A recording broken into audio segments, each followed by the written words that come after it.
Emotional neglect is not small. It is betrayal in slow motion, because it doesn't arrive like a storm. It arrives like a drip, a quiet, repetitive absence that slowly erodes your sense of being loved. It is not one dramatic moment where you can point and say, "This is when it broke." It is 1,000 tiny moments where you reach for your partner and find nothing, where you try to connect and get deflection, where you share your heart and feel it land on a wall. And the reason it is betrayal is not because it is loud, but because it teaches you to live without being held, while still calling the relationship love. At first, you don't even name it. You excuse it. You soften it. You tell yourself they're busy, they're stressed, they're tired, they've had a hard life, they don't know how to express emotions. You make compassion a blanket to cover the coldness, because you don't want to be unfair, you don't want to be demanding, you don't want to be the person who asks for too much. And when your partner is avoidant, you learn very quickly that asking for closeness can be met with distance. So you start negotiating with yourself. Maybe I'll bring it up later, maybe I'll be calmer, maybe I'll choose better words, maybe if I'm patient enough they'll feel safe. But while you are learning to be patient, you are also learning to go without. And going without changes you. It changes the way you speak, it changes the way you ask, it changes the way you love. Because when emotional neglect is present, you start rationing your own needs. You start filtering your own truth. You start measuring your words like love is a fragile object you might drop. You stop saying, "I miss you," because you don't want to feel foolish. You stop saying, "I need you," because you don't want to feel needy. You stop saying, "That hurt me," because you don't want to be told you're overreacting. You start becoming easy, not because you are easy, but because you are afraid that your depth will push them away. That is why emotional neglect is betrayal in slow motion, because it doesn't just deprive you of connection, it trains you to betray yourself. It teaches you to settle for crumbs and call it understanding. It teaches you to accept silence and call it space. It teaches you to accept emotional shutdown and call it maturity. It teaches you to accept inconsistency and call it how they are. And the longer you stay in it, the more you begin to forget what love is supposed to feel like. Not perfect, not always romantic, but safe, responsive, and real. Neglect is betrayal because a relationship is not only about being faithful with your body, it is about being faithful with your presence. It is about showing up emotionally, not just physically. It is about being available to your partner's inner world, their fears, their joy, their sadness, their needs. And when you are with someone who repeatedly disappears emotionally, who withholds affection when you need reassurance, who avoids conversations that matter, who makes you feel like your feelings are an inconvenience, they are breaking trust. They are breaking the silent agreement that says, "I will not leave you alone in this, even when it's uncomfortable." And the betrayal cuts deeper because it is confusing. If they were outright cruel, you could leave. If they cheated, you could point to it. If they screamed, you could call it abuse. But neglect is quiet. Neglect is someone sitting next to you on the couch while you feel alone. Neglect is them saying, "I'm fine," and leaving you to carry the emotional temperature of the relationship. Neglect is you crying in the bathroom, and then coming out with a normal face, because you already know they won't know what to do with your pain. Neglect is you celebrating your wins quietly, because their lack of enthusiasm makes your joy feel embarrassing. Neglect is also a slow theft of confidence. You start wondering, why don't they want to talk to me? Why don't they look at me the way they used to? Why do they seem irritated when I'm vulnerable? Why do I feel like I'm always asking for the basics? And because you're a good person, you turn the questions inward. You ask, am I too emotional? Am I too intense? Am I too needy? Am I asking for something unrealistic? But wanting emotional presence is not unrealistic. It is the minimum requirement for intimacy. Wanting reassurance is not a flaw, it is a human need. Wanting someone to show care when you're hurting is not drama, it is love's foundation. When neglect continues, you begin to adapt in ways that feel like strength, but are actually self-protection. You become hyper-independent. You stop relying on them. You stop expecting them. You stop sharing the deeper parts of yourself. You become the version of you that can survive without tenderness, and you call it being strong. But inside you are grieving. Because you didn't get into a relationship to become lonely with company. You didn't choose a partner so you could do everything alone with a ring on your finger, or a label on your relationship. You wanted partnership, and partnership requires presence. Now, I know the avoidant story. I know how easy it is to say they're just scared, they're just overwhelmed, closeness triggers them. And sometimes that's true. Their nervous system might interpret intimacy as danger. They may have learned to survive by shutting down. They may genuinely not know how to show up emotionally. But here is the line you must not cross. Understanding their pattern cannot require you to accept harm. Compassion cannot become your permission slip to suffer. A wound can explain why someone struggles, but it does not excuse the repeated choice to leave you emotionally alone. Because betrayal in slow motion is still betrayal. It is still a broken promise, the promise that says, if I choose you, I will care about your heart, not only when it's easy, but when it's real. And if you keep ignoring neglect, you teach your partner that your needs are optional. You teach them that you will tolerate a relationship where you are not met. You teach them that your heart will keep adapting, even if it's breaking. And the most tragic part is, you start teaching yourself the same thing. So the healing begins when you name it. When you stop minimizing it. When you stop calling neglect normal. When you stop apologizing for having needs. When you look at your own heart with honesty, and you say, I have been starving, and I deserve to be fed. Not with grand gestures, but with consistency, with care, with communication, with repair, with warmth that doesn't disappear the moment I need it. And I need you to hear this with a steady voice inside you. Emotional neglect is not something you should train yourself to tolerate. It is something you should train yourself to respond to, with boundaries, with clarity, with self-respect. Because love that requires you to become smaller is not love, it is survival. And you were not born to survive inside a relationship. You were born to be loved in one. The most dangerous betrayals aren't always cheating. They're the repeated moments you're dismissed, ignored, or made to feel like your needs are a burden. Because those moments don't just hurt you once. They quietly reshape you. Cheating is loud. It has a label. It has a storyline people understand. It gives you permission to be angry and to leave. But emotional betrayal can be silent, and that silence is exactly why it is so damaging. Because you keep questioning whether it counts. You keep wondering if you're overreacting. You keep telling yourself it could be worse.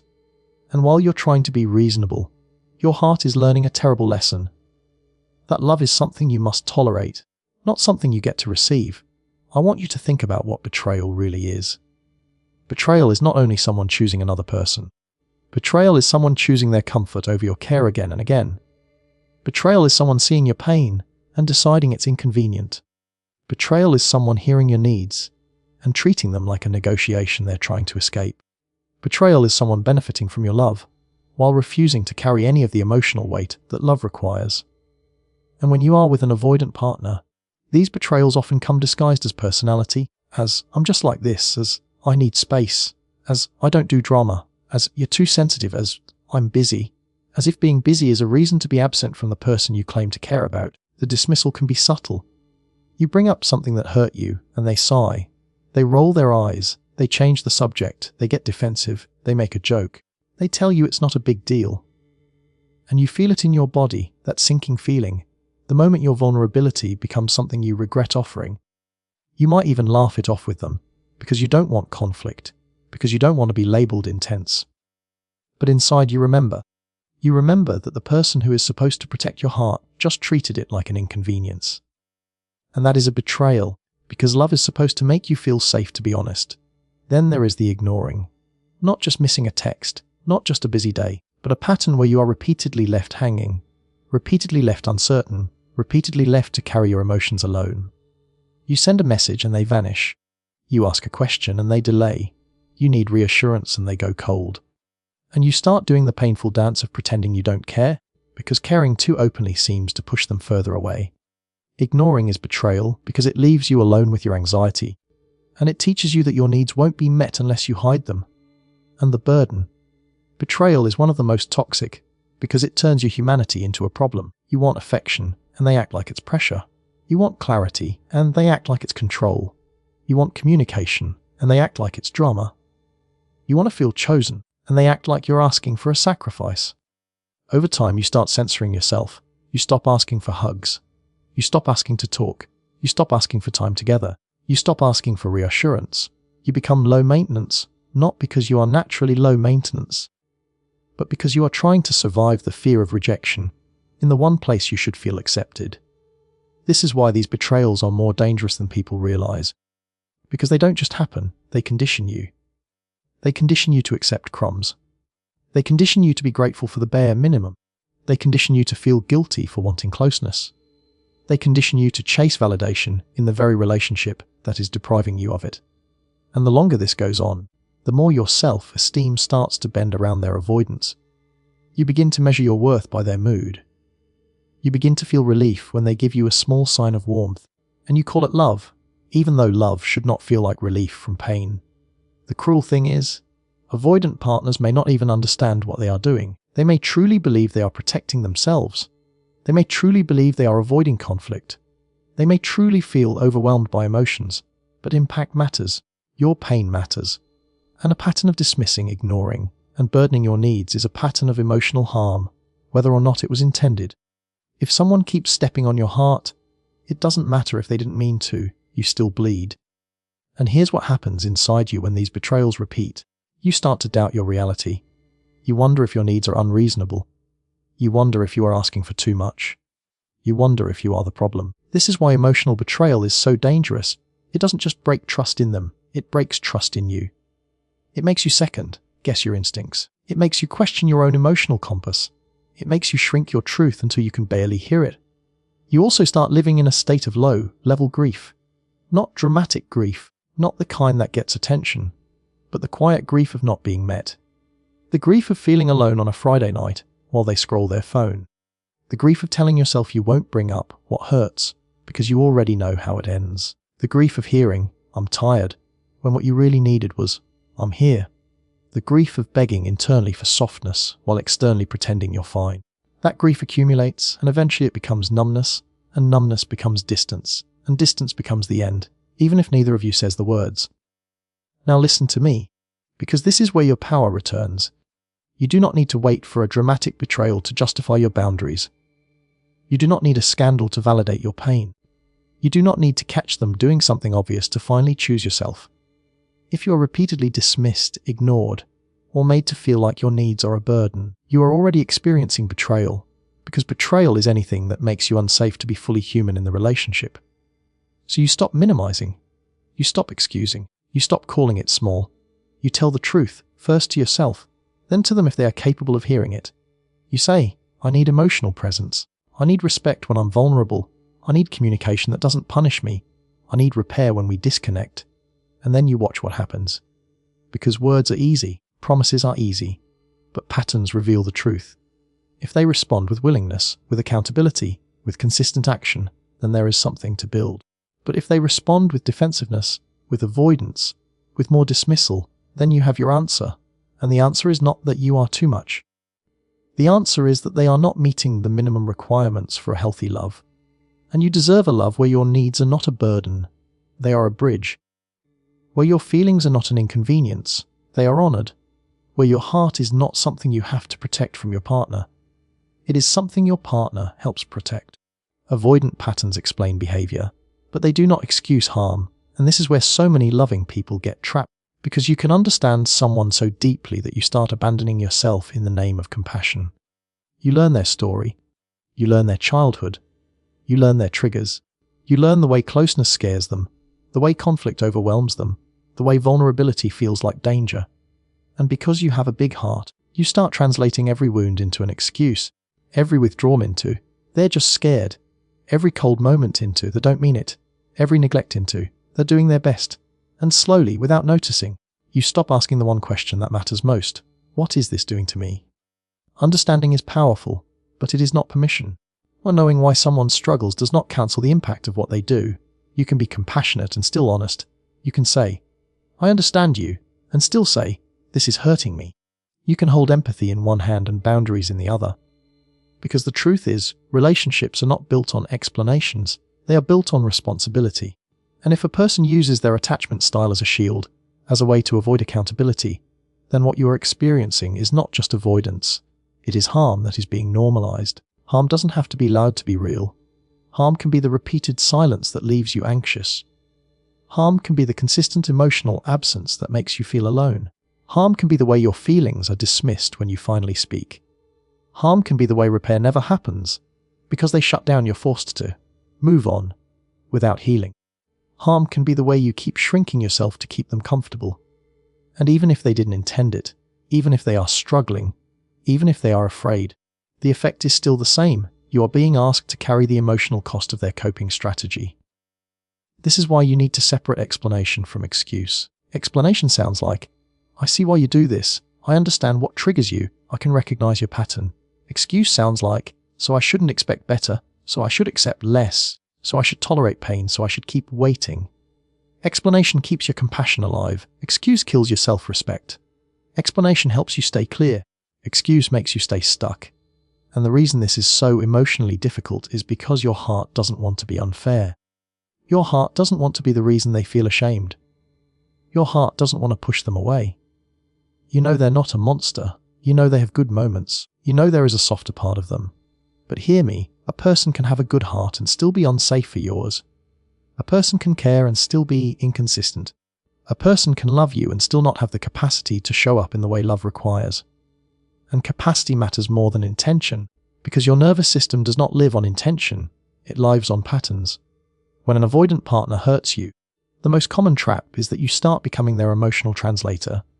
You start doing all the work, you interpret their silence, you decode their mood, you soften your words, you time your needs, you become the one who keeps the peace. You start managing the relationship like it's a delicate machine that will break if you press the wrong button. And that might look like love, but it feels like fear. It feels like you're constantly adjusting yourself to prevent abandonment. And the longer you do that, the more you lose your natural confidence, because you stop trusting your needs. So this is where the line must be drawn. Compassion cannot require self-abandonment. You can acknowledge their fear without letting it become your prison.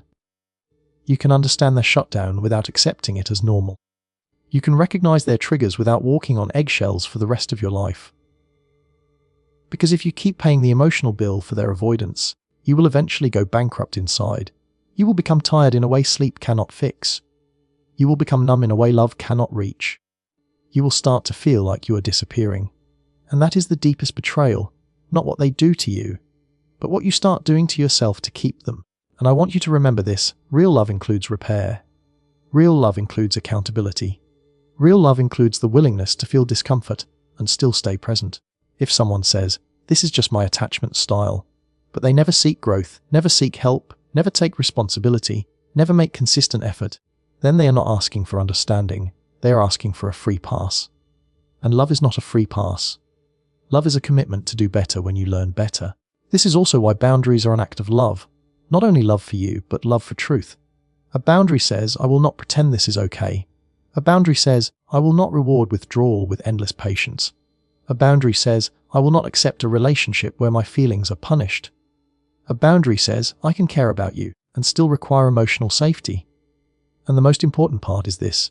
A boundary is not what you say once, it is what you enforce consistently. Because avoidant dynamics often change temporarily when they feel you slipping away. But true change is what remains when the immediate threat is gone. So when you speak up, watch what they do next. Do they listen without making you the enemy? Do they take responsibility without blaming your emotions? Do they make a plan, not a promise? A plan that includes changes you can see? Do they follow through over weeks and months, not days? Do they repair after conflict, or do they disappear? Do they show care when you're vulnerable, or do they punish vulnerability? These are the questions that reveal whether their pattern is something they are willing to work on, or something they expect you to tolerate. And if they are willing, truly willing, that is beautiful, because healing is possible when there is mutual effort. But if they are not, if they keep excusing harm with fear, if they keep dismissing your pain as pressure, if they keep treating your needs as a burden, then you must stop sacrificing yourself on the altar of understanding. Because you were not put on this earth to be someone's emotional training ground. You were not born to be the one who absorbs neglect, just because you can explain it. You deserve a love that meets you, a love that shows up, a love that doesn't make you earn basic care by suffering. So keep your empathy, it is a gift. But let your empathy have a spine. Let it be paired with self-respect. Let it be guided by truth. Because the moment you stop confusing explanation with excuse is the moment you stop normalizing harm. And that moment is the beginning of your freedom. Boundaries are not punishments, they are self-respect made visible. And self-respect is what ends emotional neglect. Because neglect survives in the places where you keep tolerating what hurts you while calling it love. Neglect survives when you keep explaining yourself to someone who keeps ignoring you. Neglect survives when you keep lowering your needs to match their comfort. Neglect survives when your pain becomes background noise in your own life. And the reason boundaries change everything is not because they force someone to love you. They can't. But because they stop you from disappearing in a relationship that keeps asking you to become smaller. A boundary is not a dramatic speech. It is not an ultimatum thrown in anger. It is not you trying to control someone's behavior with fear. A boundary is simply truth with a backbone. It is you saying, this is what I need to feel safe, and if it is not met, this is what I will do to protect myself. It is you choosing action over pleading. It is you choosing standards over survival. And if you've spent a long time being emotionally neglected, boundaries can feel terrifying because you're used to earning love by being flexible, by being understanding, by being quiet. You're used to thinking that if you make yourself easy enough, they will finally stay close. But boundaries are the moment you stop trying to be easy and start trying to be honored. The reason boundaries feel like punishment to some people is because they were benefiting from your lack of them. They were benefiting from your silence because silence meant they didn't have to change. They were benefiting from your forgiveness without follow-through because it reset the cycle without repair. They were benefiting from your empathy without limits because it allowed them to keep doing the same thing while still being seen as trying. And when you finally set a boundary, it interrupts the comfort of that arrangement. It forces reality to enter the relationship. It forces consequences to exist where there used to be endless chances. And that can trigger defensiveness because it removes the safety net of your overgiving. But here is what you must remember. If someone calls your boundary a punishment, they are telling you they preferred you without protection. They preferred you when you were always available, always forgiving, always patient, even when you were hurting. They preferred you when your needs were negotiable. They preferred you when your limits were soft. Because emotional neglect often thrives on a one-sided generosity. You give understanding, they give excuses. You give patience, they give distance. You give chances, they give temporary change. A boundary is what breaks that cycle, because a boundary says, my love will not be used as a loophole for your lack of effort. Self-respect made visible means you stop hiding your standards. It means you stop apologizing for wanting emotional presence. It means you stop treating your needs like they are optional add-ons. It means you stop rewarding neglect with more access. And that last part matters so much, because many people in avoidant dynamics accidentally train the pattern by keeping the door wide open no matter what. They accept the shutdown, the disappearance, the stonewalling, the broken promises, and then they accept the return without repair, because the return feels like relief. But relief is not repair. Relief is just the nervous system calming down because the threat of abandonment has paused. Repair is different. Repair includes accountability. Repair includes changed behavior. Repair includes the conversation that was avoided. Repair includes the emotional responsibility they didn't want to carry. So when you set boundaries, you are not being harsh, you are being honest. You are saying, I will not accept silence as a strategy. I will not accept avoidance as a solution. I will not accept a relationship where my emotions are treated like a burden. I will not accept being met only when it is convenient. And the power of that is not in the words. It is in what you do next, because a boundary without action is just a request. And emotional neglect often ignores requests. Emotional neglect learns only when reality arrives. That reality can look like you leaving the conversation when they stonewall. It can look like you not chasing when they withdraw. It can look like you refusing to move on without repair. It can look like you stepping back when promises are broken. It can look like you saying, I'm open to this relationship, but only if there is consistent communication and effort, and if that doesn't happen, I will choose distance to protect my peace. That is not punishment. That is self-respect. That is you treating your own heart like it matters. And yes, it can be emotional. It can be heartbreaking. Because part of you wants them to understand without you having to enforce anything. Part of you wants them to choose you without you having to draw lines. Part of you wants love to be easy. And it hurts to realize that the person you care about might only respond when there are consequences. But consequences are not cruelty. Consequences are clarity. Consequences are how adults learn what is acceptable. And if someone only values you when you're about to leave, that is a painful truth, but it is still truth. And truth is what saves you from wasting years inside a cycle of neglect and hope. Self-respect is also the thing that brings you back to yourself, because emotional neglect makes you forget who you are. It makes you feel guilty for needing affection. It makes you feel ashamed for wanting reassurance. It makes you feel like asking for consistency is too much. But when you set boundaries, you start rebuilding your relationship with your own instincts. You start trusting yourself again. You start honoring the voice inside you that has been whispering, "This hurts. This is not enough. This is not what love is supposed to feel like." And the more you honor that voice, the less power neglect has over you. Now, I want to say something gently but firmly.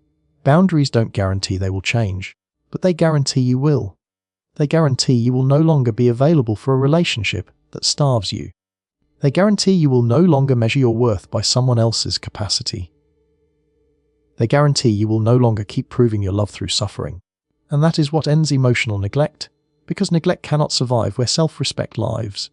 Neglect cannot thrive where standards are enforced. Neglect cannot continue where your presence is not free and unlimited, where it is earned through care and consistency.